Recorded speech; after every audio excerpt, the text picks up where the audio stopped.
کائنات کا نظام ایک انتہائی حساس ترازو پر قائم ہے۔ یہاں کوئی بھی عمل ضائع نہیں ہوتا، بلکہ وہ توانائی کی صورت میں کائنات میں سفر کرتا ہے اور پھر لوٹ کر اپنے کرنے والے کے پاس واپس آتا ہے، جسے ہم مذہب میں جزا و سزا اور جدید زبان میں کرما کہتے ہیں۔ دراصل یہ قدرت کا ایک خودکار نظام انصاف ہے۔ محرک چینل میں دلچسپی لینے والوں کو خوش آمدید۔ یہ محرک وہ چینل ہے جہاں مستقبل کے تمام کامیاب لوگوں کو مزید کامیابیوں کی تحریک ملتی ہے۔ اس عدالت میں نہ وکیل کی ضرورت ہوتی ہے، نہ گواہ کی، اور نہ ہی تاریخ پڑتی ہے۔ یہاں فیصلے اٹل ہوتے ہیں اور نافذ ہو کر رہتے ہیں۔ آئیے ان 15 اصولوں کا جائزہ لیتے ہیں جو بتاتے ہیں کہ انسان اپنے ہی اعمال کے جال میں کیسے پھنستا ہے۔ نمبر 1، گھوم کر آنے والا تیر۔ مکافات عمل کا پہلا اور سب سے بنیادی اصول یہ ہے کہ آپ کا ہر عمل ایک بومرنگ کی طرح ہے۔ آپ فضا میں جو چیز پھینکتے ہیں وہ گھوم کر واپس آپ ہی کے پاس آتی ہے۔ یہ طبیات کے قانون کشش ثقل کی طرح ایک اٹل حقیقت ہے۔ اگر آپ نے کسی کی راہ میں کانٹے بچھائے ہیں تو یہ ناممکن ہے کہ آپ کی اپنی راہ ہموار رہے۔ قدرت کا نظام ایک دائرے کی مانند ہے، جو نقطہ آغاز ہے وہی نقطہ انجام ہے۔ اکثر لوگ اپنی طاقت کے نشے میں یہ بھول جاتے ہیں کہ وہ جو تیر چلا رہے ہیں اس کا رخ در حقیقت ان کے اپنے سینے کی طرف ہے۔ اگر آپ نے کسی کا حق مارا ہے تو یقین رکھیں کہ کل کوئی آپ کا حق مارے گا۔ اگر آپ نے مشکل وقت میں کسی کا ہاتھ چھوڑا ہے تو جب آپ کو سہارے کی ضرورت ہوگی آپ خود کو تنہا پائیں گے۔ یہ واپسی اتنی درست اور اپنے وقت پر ہوتی ہے کہ انسان حیران رہ جاتا ہے۔ کائنات ایک آئینے کی طرح ہے، آپ جو شکل بنائیں گے وہی نظر آئے گی۔ اس لیے کسی کے لیے گڑھا کھودنے سے پہلے یہ یاد رکھیں کہ اس میں گرنے والا پہلا شخص شاید آپ خود ہوں۔ نمبر 2، سود سمیت واپسی۔ بینک اور انسان سود کا حساب رکھتے ہوں یا نہ رکھتے ہوں، قدرت اپنے کھاتوں میں مرکب سود یعنی کمپاؤنڈ انٹرسٹ کا اصول سختی سے لاگو کرتی ہے۔ قدرت کا نظام فراوانی ابنڈنس پر مبنی ہے۔ آپ زمین میں گندم کا ایک دانہ بوتے ہیں تو زمین اسے ایک دانے کے بدلے سینکڑوں دانوں والا کوشہ بنا کر واپس کرتی ہے۔ بالکل اسی طرح اعمال کی کھیتی کا اصول ہے۔ اگر آپ نے کسی کے ساتھ 1 روپے کی نیکی کی ہے تو قدرت اسے کئی گنا بڑھا کر غیر متوقع ذرائع سے آپ کو لوٹائے گی۔ لیکن اس کا خوفناک پہلو یہ ہے کہ یہی اصول برائی پر بھی لاگو ہوتا ہے۔ اگر آپ نے کسی کو ایک تھپڑ مارا ہے یا ایک بار ذلیل کیا ہے تو حالات آپ کو اس کے بدلے 10 تھپڑ ماریں گے اور بار بار ذلیل کریں گے۔ مکافات عمل میں کبھی بھی حساب برابر نہیں ہوتا، واپسی ہمیشہ اصل زر سے زیادہ ہوتی ہے۔ ایک چھوٹی سی چنگاری پورا جنگل راکھ کر سکتی ہے، اسی طرح ایک چھوٹا سا ظلم انسان کی پوری زندگی کو بسم کر سکتا ہے۔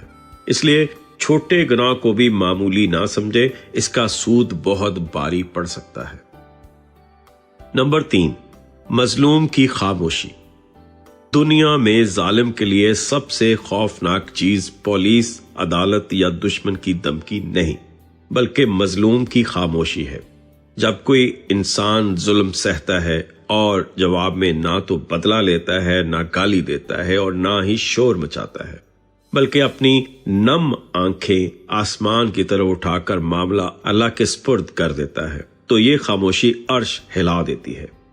جب انسان بدلہ لے لیتا ہے تو حساب زمین پر ہی برابر ہو جاتا ہے، لیکن جب وہ خاموش رہتا ہے تو وہ اپنا مقدمہ سب سے بڑی عدالت میں ٹرانسفر کر دیتا ہے، اور قدرت کی عدالت میں جب کیس کھلتا ہے تو پھر وہاں نہ کوئی سفارش چلتی ہے، نہ رشوت اور نہ ہی ضمانت۔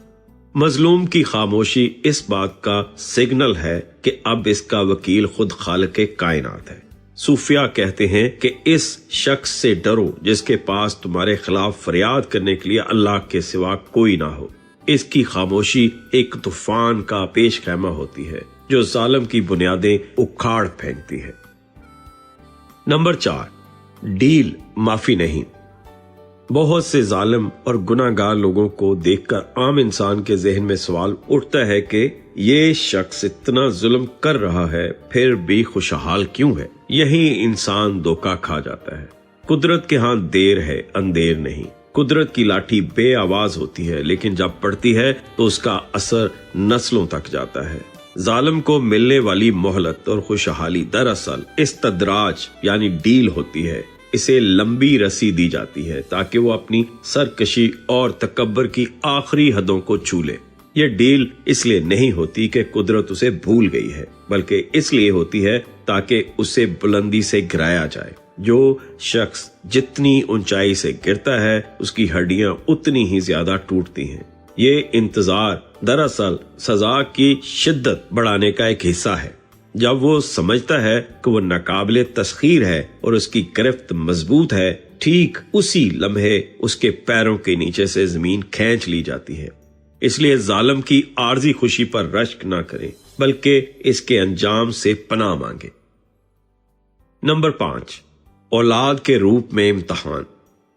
مکافات عمل کا سب سے تکلیف دہ، رلا دینے والا اور عبرتناک پہلو یہ ہے کہ انسان کے گناہوں کا بدلہ اس کی اولاد کے ذریعے ملتا ہے۔ باپ کا کھایا ہوا حرام اولاد کے کردار میں ظاہر ہوتا ہے۔ جو دکھ، تکلیف اور بے بسی آپ نے کسی دوسرے کے والدین کو دی ہوتی ہے، قدرت وہی سب کچھ آپ کی اپنی اولاد کے روپ میں آپ کے سامنے لا کھڑا کرتی ہے۔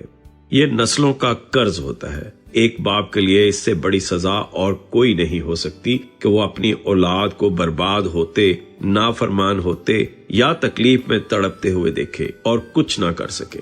کبھی اولاد جسمانی طور پر معذور ہو جاتی ہے اور کبھی اخلاقی طور پر۔ یہ قدرت کا وہ آئینہ ہے جس میں وہ ظالم کو اس کا ماضی دکھاتی ہے۔ جب آپ کسی کی بیٹی کو روتا ہوا چھوڑتے ہیں تو تیار رہیں کہ کل کوئی آپ کی بیٹی کی آنکھوں میں آنسو لائے گا۔ یہ سلسلہ تب تک نہیں رکتا جب تک حساب بے باک نہ ہو جائے۔ اولاد کے ذریعے ملنے والی چوٹ سیدھی کلیجے پر لگتی ہے اور انسان جیتے جی مر جاتا ہے۔ نمبر 6، جنس کا بدلہ جنس۔ قدرت کے انصاف میں ایک عجیب حساب کتاب ہوتا ہے جسے جنس کا بدلہ جنس کہا جاتا ہے۔ یعنی آپ نے جس نوعیت کا جرم کیا ہوگا آپ کو سزا بھی اسی نوعیت کی ملے گی۔ حساب آئٹم ٹو آئٹم ہوتا ہے۔ اگر آپ نے اپنی دولت کے نشے میں کسی غریب کی تذلیل کی ہے تو مکافات عمل آپ کی دولت شاید نہ چھینے، لیکن آپ کو ایسی ذلت دے گی کہ دولت کے ڈھیر پر بیٹھ کر بھی آپ بے عزت ہو جائیں گے۔ اگر آپ نے کسی کا گھر اجاڑا ہے تو آپ کا اپنا گھر کبھی نہیں بسے گا۔ اگر آپ نے کسی کے جسم کو تکلیف دی ہے تو آپ خود ایسی بیماریوں میں مبتلا ہوں گے جو جسمانی اذیت کا باعث بنے گی۔ قدرت اسی کرنسی میں بدلا چکاتی ہے جس میں آپ نے ادھار لیا ہوتا ہے۔ اگر آپ نے کسی کا سکون برباد کیا ہے تو آپ کروڑوں خرچ کر کے بھی سکون نہیں خرید پائیں گے۔ یہ اصول بتاتا ہے کہ جرم کی نوعیت ہی سزا کی نوعیت کا تعین کرتی ہے۔ نمبر 7، سکون کی موت۔ مکافات عمل ہمیشہ جسمانی چوٹ یا مالی نقصان کی شکل میں نہیں آتی، بلکہ اس کا سب سے پہلا اور مہلک وار انسان کے ذہن اور قلب پر ہوتا ہے۔ ظالم شخص کے پاس دنیا کی ہر آسائش، نرم ترین گدے اور ایئر کنڈیشن کمرے ہو سکتے ہیں، لیکن اس کی آنکھوں سے نیند چھین لی جاتی ہے۔ اس کے دل میں ایک انجانا خوف، ایک عجیب سی گھبراہٹ اور وسوسے بیٹھ جاتے ہیں۔ وہ اپنے ہی سائے سے ڈرنے لگتا ہے۔ اسے ہر وقت لگتا ہے کہ کوئی اس کے خلاف سازش کر رہا ہے۔ یہ ذہنی خلفشار اسے پاگل پن کی دہلیز تک لے جاتا ہے۔ سکون کا تعلق بستر سے نہیں، ضمیر سے ہے۔ جب ضمیر بوجھل ہو تو نیند کی گولیاں بھی اثر نہیں کرتی۔ یہ اندرونی بے چینی انسان کو اندر سے کھوکھلا کر دیتی ہے۔ وہ باہر سے ہنستا مسکراتا نظر آتا ہے، لیکن اندر ایک جہنم دہک رہی ہوتی ہے۔ یہ نفسیاتی عذاب کسی بھی جسمانی سزا سے زیادہ بھیانک ہوتا ہے۔ نمبر 8، غیر متوقع وار۔ انسان جب کسی دشمن سے لڑتا ہے تو وہ سامنے کے حملے کے لیے تیار ہوتا ہے۔ وہ اپنی حفاظت کے انتظامات کرتا ہے، باڈی گارڈز رکھتا ہے اور قلعے بناتا ہے، لیکن مکافات عمل کا وار وہاں سے ہوتا ہے جہاں سے انسان کو گمان بھی نہیں ہوتا۔ اسے بلائنڈ سائیڈ ہٹ کہتے ہیں۔ یہ وار کوئی بھی روپ دار سکتا ہے۔ کبھی وہ بہترین دوست جو آپ کا رازدار تھا وہی سب سے بڑا غدار بن جاتا ہے۔ کبھی ایک معمولی سی خارش یا کھانسی کینسر جیسی جان لیوا بیماری نکل آتی ہے۔ کبھی ایک چھوٹا سا